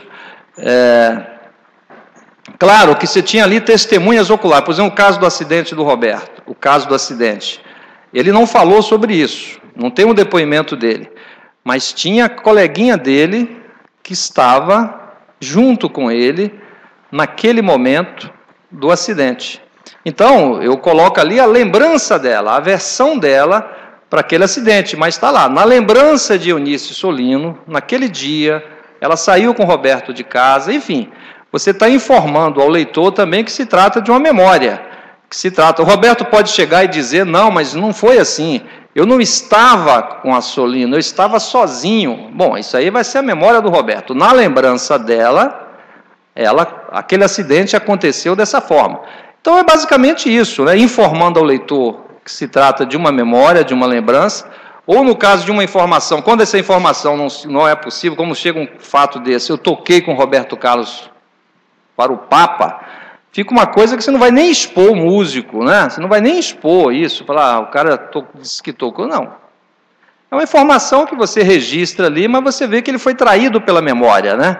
Ele se empolgou, acho que ele leu tanto que o Roberto havia tocado para o Papa em 1980, porque o Roberto vai cantar para o Papa aqui em 97, mas também não foi com músico, foi um playback, né? Eles colocaram a música, o playback, e o Roberto Carlos cantou para o Papa. Mas lá em 1980, não. O Papa ouviu a música, foi cantada pelo público naquele contexto. Foi a primeira viagem do Papa João Paulo II, a primeira viagem internacional dele, quando ele foi saudado pela juventude mexicana, católica, com a música Amigo. E o Papa pegou a letra, gostei muito dessa letra, tal, né? Enfim, então foi um momento desses aí que a gente viveu. Não, você deu uma solução como eu dei também. O trecho do meu livro diz, embora, né, seu Albino se manteve no teatro até 1974, embora o DECODE em 72 o tenha tirado de lá. Claro. Porque eu tinha que contar uma verdade, mas a memória dele era mais forte, que me fez acreditar, e eu queria que o meu leitor acreditasse também. Sim, claro. Nessa emoção que se permaneceu naquele espaço. Claro. Né? Legal, não era isso. Obrigado. Obrigada pela sua palestra, gostei muito. Obrigado. Comprei o seu livro logo que saiu o primeiro. Né? Tem uma raridade, não dou para ninguém. E li o segundo também correndo. E sempre eu fiquei pensando, como é que pode tanto sofrimento para você? Sempre eu fiquei acompanhando isso e muito revoltada com os absurdos. E aproveito então para perguntar se o Roberto Carlos, né, que caiu muito no meu conceito depois disso tudo, e eu espero que de muita gente, não compro mais nada dele depois disso, né? Como é que ele encrencou com esse seu livro, O Réu e o Rei? Eu me pergunto isso. Ele encrencou também? Ele criou algum problema? O Réu, o Rei? Você sabe que havia também essa expectativa, né? Assim que o livro foi publicado pela Companhia das Letras, a imprensa ficou, e agora, Roberto Carlos? Né? Porque o livro saiu antes da manifestação do STF. Então, em tese, aquele artigo 20, aquela interpretação seria possível. Mas o livro foi lançado um pouco como parte dessa luta mesmo, para reafirmar. E eu quis que o livro saísse antes da mudança da lei mesmo. Eu acho que teria que sair assim mesmo, antes, para testar, para ver. Mas o Roberto Carlos, mais uma vez, ele não leu o livro. O advogado falou, estamos lendo para Roberto Carlos e vamos ter uma reunião com ele daqui uma semana. Os advogados leram, o advogado dele é de Porto Alegre. Aí foram na URCA, fizeram uma reunião com o Roberto, fizeram uma avaliação, acharam o seguinte, que naquele momento, depois de toda aquela polêmica, de tudo o que tinha acontecido, e mesmo não tendo sido ainda votado lá no STF, já havia uma tendência favorável, por conta de toda a polêmica do Procure Saber, eles estavam ali com aqueles argumentos todos derrotados. Então eles avaliaram que seria um desgaste, acredito que deva ter sido isso, seria um desgaste muito grande para o Roberto tentar proibir esse livro novamente. Então ele mandou uma nota dizendo o seguinte, a nota mais ou menos isso, olha, Roberto Carlos não vai tomar nenhuma medida judicial contra o livro O Réu Rei, porque nesse livro o autor está contando a sua própria história.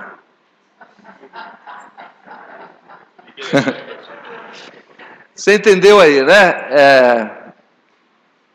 Claro que eles leram o livro, eles viram que não é só a história do autor, mas eu dei um nó em Roberto Carlos, na verdade foi essa, né? Como ele falou que a história é no patrimônio dele, aí eu contei a minha história com ele, para mostrar que não existe uma história isolada, né? Que uma história é social, é coletiva. Mas, ao dizer isso, ele deu um argumento também, ele mandou uma mensagem para nós todos, se fosse a minha história, eu estaria tomando providência. Mas como ele está contando a história dele, o Roberto não vai tomar. Então foi uma nota assim, entendi. E agora vamos aguardar a nota para esse terceiro livro, né? Porque nesse terceiro livro aí não pode mais dizer isso, que eu estou contando a minha história, né? Mas enfim, mas foi isso. Mas acredito que foi uma avaliação dos advogados dele, no sentido de que não havia mais clima, não havia mais condição, seria uma causa perdida. Imagino que a avaliação deve ter sido essa, né?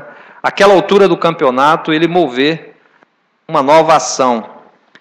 Então foi isso que aconteceu, por isso que não teve, felizmente, né? Mas quero dizer para você, você falou em sofrimento, eu não tenho assim, eu sei que a história não teve, eu nunca tomei isso assim como um sofrimento, eu não me sinto assim, não, eu sou o cara do bom combate, sempre participei como cidadão de luta por maiores liberdades públicas no Brasil, desde a adolescência, participando da campanha das diretas. Enfim, eu acho que eu estaria nessa causa, mesmo que eu não fosse personagem, não tivesse diretamente, eu estaria lá defendendo a liberdade por biografia, estaria me manifestando, enfim, qualquer meio possível. Apenas como parte desse processo, claro, eu tive uma intervenção maior, uma participação maior, mas não vi isso como um sofrimento, eu vi como mais uma luta no Brasil por maiores liberdades públicas. Costumo até dizer, brincando, quando pergunta, mas Roberto Carlos te fez algum mal? Eu falo, não, Roberto foi a maldade que só me fez bem. Ele não me prejudicou, eu não me sinto derrotado, longe disso, e nem um sofrimento, tal. É a luta do Brasil, é a nossa luta por várias outras liberdades, por outras causas, né? Foi mais uma que me atingiu mais diretamente, mas que me deixou pronto para o outro embate, se tiver, enfim. Foi isso. Olá, tudo bem? Eu sou João Felipe, sou professor do programa de mestrado e doutorado em administração aqui da Unigran Rio. Nós temos um grupo de pesquisa histórica no programa, no PPGA, tem até alguns representantes aqui, a professora Denise, que é minha colega, o Marcelo, que é nosso doutorando lá, e a gente tem, pelo que eu entendi, a sua tese foi uma tese histórica também, não é isso? A tese de doutorado, não é isso? E a gente tem lidado assim com algumas questões. Quando é que finaliza a tese? Quando é que deixa de ser história, né? Deixa de ser pesquisa e vira uma tese de verdade, no sentido acadêmico da coisa? Você tem alguma experiência que você possa compartilhar com a gente sobre isso? Não entendi. Quando... porque a gente contar uma história no caráter de uma tese de doutorado, tá, enfim, exige um determinado comprometimento metodológico. E, como a gente viu, né, tem versões, tem fatos, tem dados orais, história oral, história escrita, etc. E, em algum momento eu vou ter que parar e apresentar a minha tese, não é isso? Então, como é que foi a sua experiência? Quando é que você percebeu que não era mais uma pesquisa e era uma tese, e esse processo se transformou efetivamente num trabalho acadêmico? No caso do Roberto Carlos, não chegou a ser o doutorado, né? Teria sido, né, doutor José Carlos? O senhor José Carlos sempre me incentivou ali, ele esteve na minha banca do meu tese de mestrado, e Não Sou Cachorro Não. Aliás, a avaliação dele foi positiva, que ele recomendou publicação, eu sempre agradeço. E o livro foi publicado em 2002, o meu primeiro livro, Eu Não Sou Cachorro Não. E o Roberto Carlos seria, se eu fosse assim mais organizado, mais metódico, no encaminhamento, acabei fazendo fora da academia, mas foi parte desse projeto de pesquisa que começou lá na graduação, que resultou nesses 2 livros. O primeiro, Eu Não Sou Cachorro Não, e o segundo, Roberto Carlos em Detalhes. Mas quero dizer para você que é difícil. Aliás, terminar é sempre mais fácil começar, né? Você começa assim, como terminar isso? Onde? Mas eu posso dizer para você, se você está escrevendo apenas um relato, você não tem uma ideia sobre aquele assunto, você vai apenas narrar, como a maioria das vezes acontece, você pega muitos livros de música brasileira que você vê que é um relato jornalístico. O cara nasceu, ele fez tal música, brigou com fulano, morreu. Ou seja, é um relato meramente jornalístico, você não problematiza nada, você não tem uma questão envolvendo aquilo. Então, nesse sentido, isso a gente pode dizer que é apenas um relato, ou memorialístico, se for em primeira pessoa, sei lá, o cara narra a sua vida, ou se alguém narra apenas um relato jornalístico. É o que mais tem sido publicado sobre música popular brasileira, né? São relatos jornalísticos, os jornalistas é os que mais escrevem sobre esse tema. Aliás, a música brasileira é o assunto mais biografado, numa pesquisa que eu vi recentemente, é o tema mais biografado do Brasil, em primeiro lugar, a música popular brasileira. Praticamente todos os compositores, cantores têm a sua biografia publicada. Isso desde o sambista, Donga, Pixinguinha, aliás, a Funarte tinha uma série de livros, né, que contribuiu para isso, e mais recentemente, já na academia, no campo de história, vários trabalhos publicados. E, em segundo lugar, os políticos, são o segundo grupo, né, mais biografado no Brasil. E, em terceiro, os próprios jornalistas, né, biografias dos chefes de imprensa, de memórias sobre jornalistas, enfim, são os 3 grupos mais biografados. Então, no meu caso, e aí pensando no Eu Não Sou Cachorro Não e no Roberto Carlos, é isso, você vai resolver uma questão, você problematiza aquele tema. Então eu queria, por exemplo, no caso do Roberto Carlos, eu não queria simplesmente narrar a história do Roberto Carlos. Roberto Carlos nasceu em Cachoeira de Itapemirim, veio para o Rio de Janeiro, liderou a Jovem Guarda, enfim, e está na sua casa ali contando se ouviu metal. Não, eu queria entender, problematizar qual a intervenção desse artista da música brasileira, qual o sentido da presença de Roberto Carlos na cultura brasileira, qual a sua intervenção, o que ele mudou. E eu tinha essa tese, eu dizia, Roberto Carlos muda o rumo dos acontecimentos. A intervenção dele foi muito profunda, não só na música, mas no comportamento, no falar, na gíria, no comportamento, na roupa, além da música, que é a parte mais importante. Então eu procurei me cercar disso, procurar documentos que reforçassem, que eu podia também partir, ter uma ideia e não encontrar nada que, aliás, que ia desmentir isso. Mas não, as fontes foram falando, os depoimentos, parte escrita, análise dos discos. Eu falei, a música brasileira estava indo por esse caminho. Quando o Roberto Carlos estoura, faz o sucesso, a música brasileira faz esse caminho. Ele muda, ele ajuda a mudar, ele influencia uma geração nova que vai chegar daqui a pouco e vai ter Roberto Carlos como a principal referência. A geração que vem de Djavan, Fagner, Belchior, toda essa geração tem Roberto Carlos como uma referência básica. Djavan, por exemplo, falou, a primeira música que eu toquei no violão foi uma música de Roberto Carlos. Ele estava lá no interior, lá em Maceió, em 66, com 14 anos, querendo fazer música, e Roberto Carlos foi uma iluminação para ele. Então eu fui mostrando que procurei demonstrar que esse artista teve essa intervenção direta na música brasileira. Roberto Carlos foi o primeiro artista fora da linhagem do samba, do baião, da marchinha carnavalesca a se tornar o nome mais popular do Brasil. Ele foi o primeiro artista fora dessa tradição, da chamada tradição da MPB, a ser o número 1.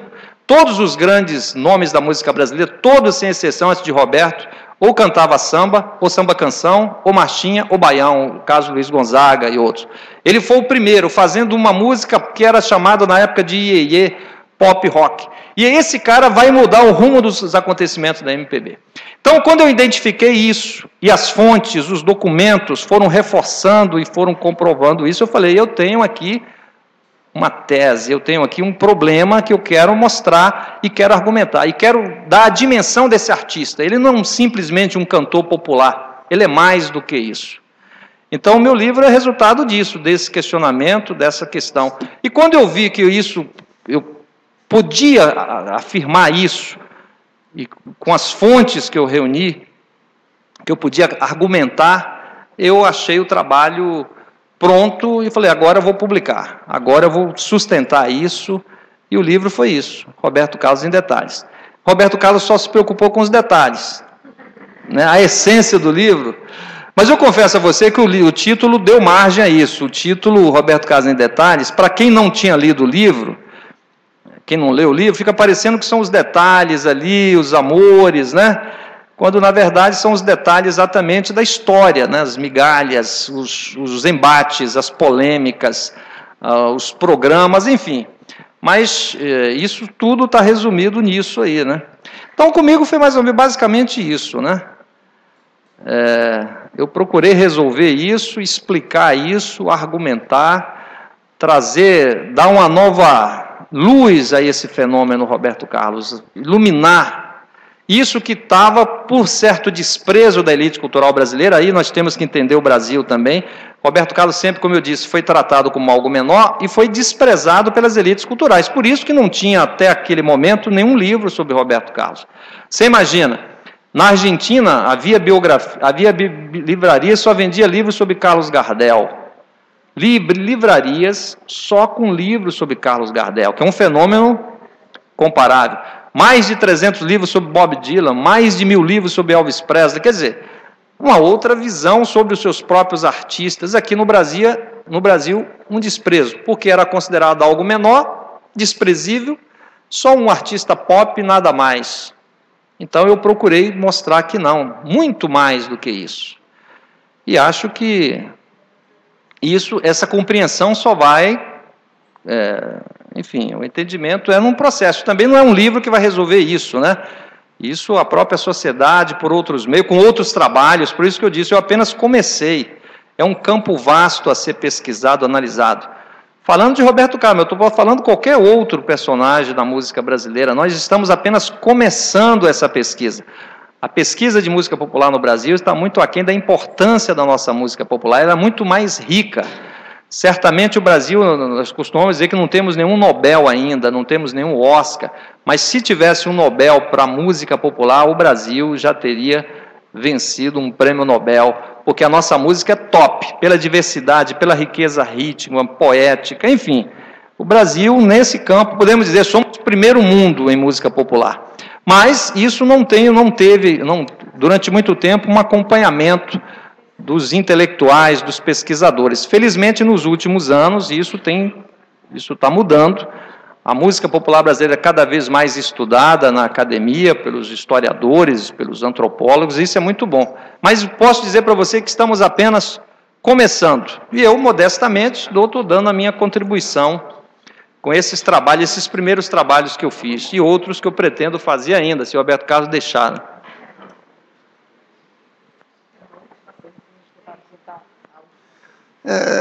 Eu não quero tomar muito tempo, porque eu sei que já está avançado. Primeiro, parabenizar, meu nome é Francisco Barbosa, eu sou aqui da assessoria da reitoria.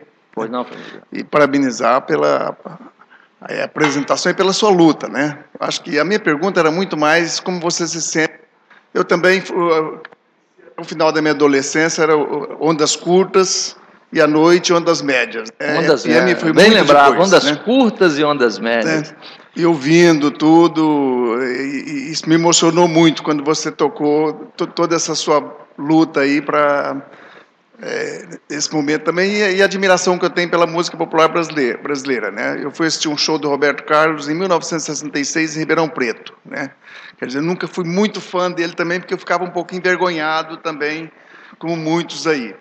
E também tive na passeata dos 100 mil, em que Chico Buarque estava no primeiro cordão ali, né? A minha pergunta era muito mais o que aconteceu com os nossos heróis, né, de combate da ditadura, e que, de repente, tem algumas manifestações aí, parecem muito contraditórias com a história deles aí, de determinados momentos de todos nós. O que aconteceu?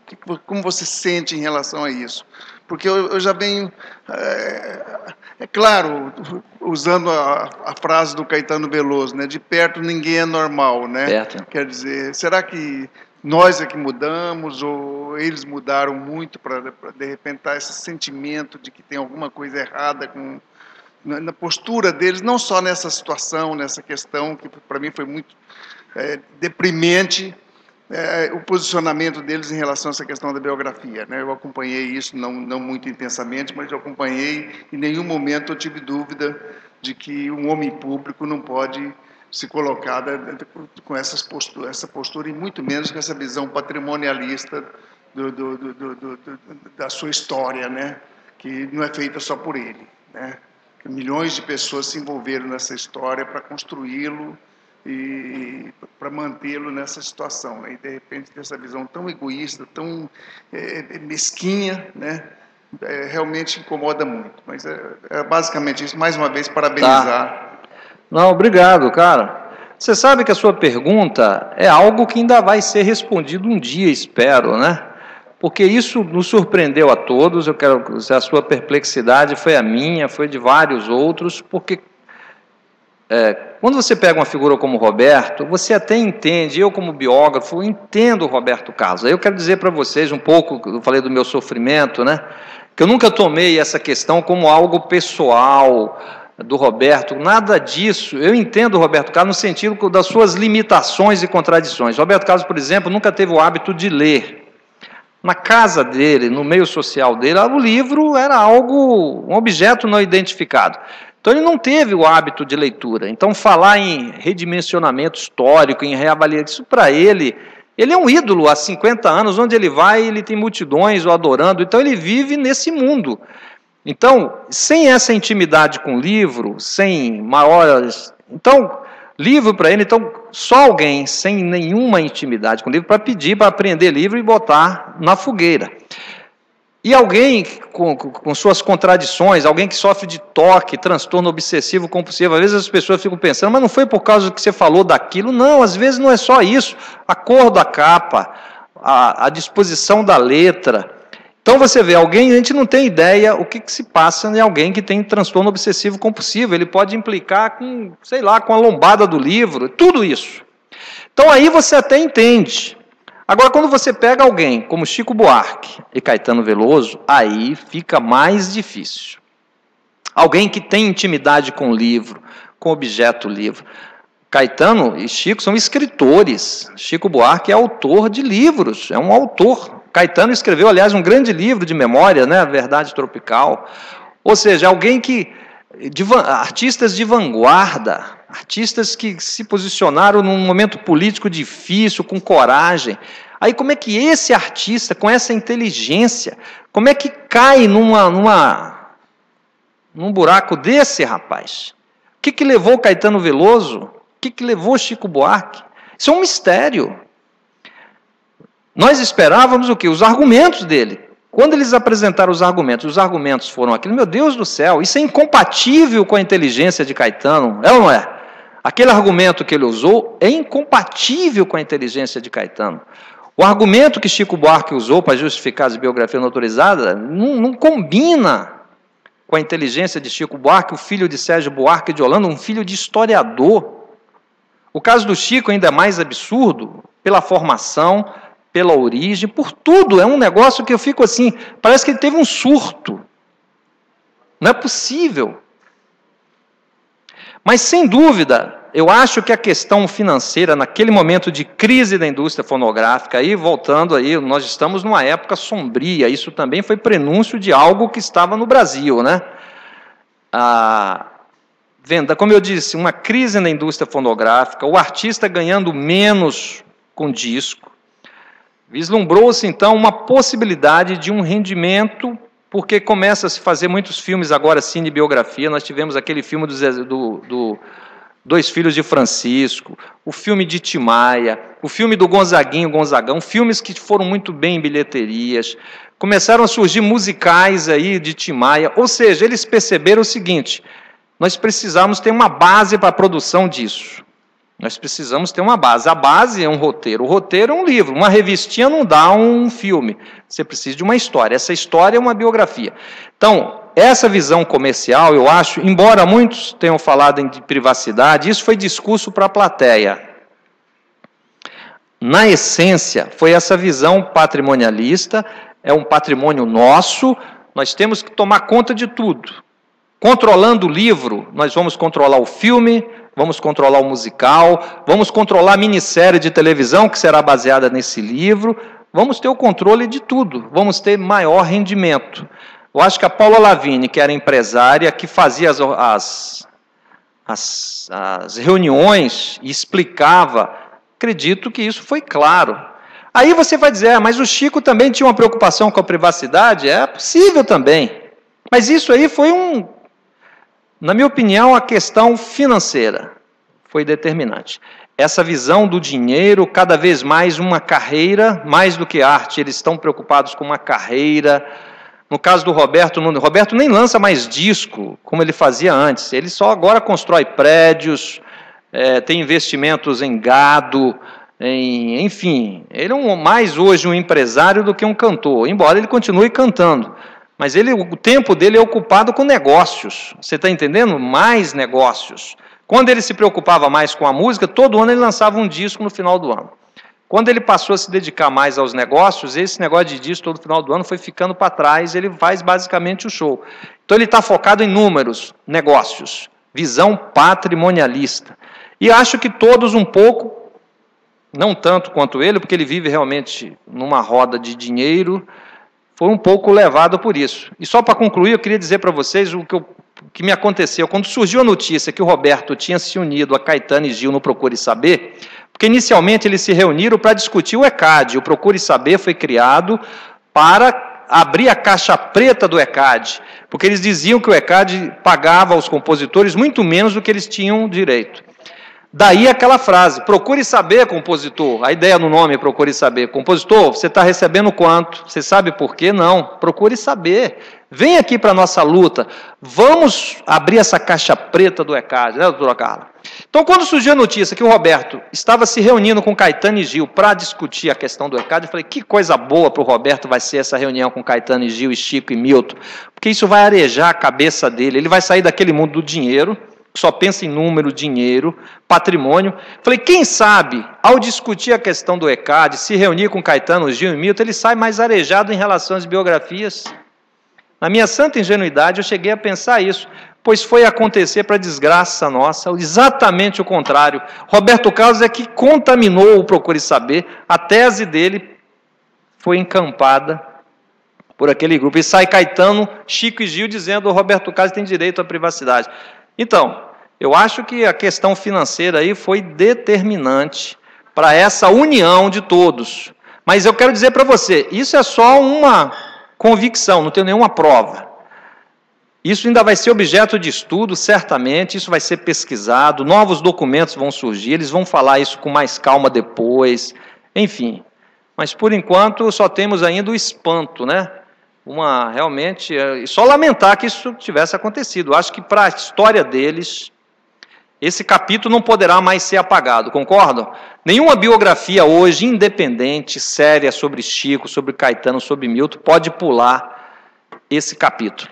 As biografias autorizadas, certamente. Aliás, o Chico teve um filme que foi lançado ano passado, do Miguel Júnior, né? E o filme fala de tudo, menos desse capítulo das biografias. Fala do Chico censurado, fala do Chico escritor, fala do Chico que procurou irmão, e pulou essa parte das biografias. Claro, é um filme autorizado, foi um filme feito por um amigo dele, mas qualquer livro independente agora, sobre qualquer um desses personagens da música brasileira, vai ter que investigar o que aconteceu com esses artistas. Por que eles embarcaram nessa? De Roberto Carlos eu sei por quê. Obsessão compulsiva, visão patrimonialista, dinheiro. Ponto. Eu entendo. É a cabeça dele. É o mundo dele. Que não é o mundo do Chico. O mundo do Chico sempre foi outro mundo. Mas como é que ele foi cair no mundo do Roberto Carlos nesse episódio? É uma pena. Bom, vamos encerrar? Bom, então agradecemos mais uma vez a participação de todos, mais uma vez a presença do Paulo César e damos então continuidade aos eventos do SINCTEC.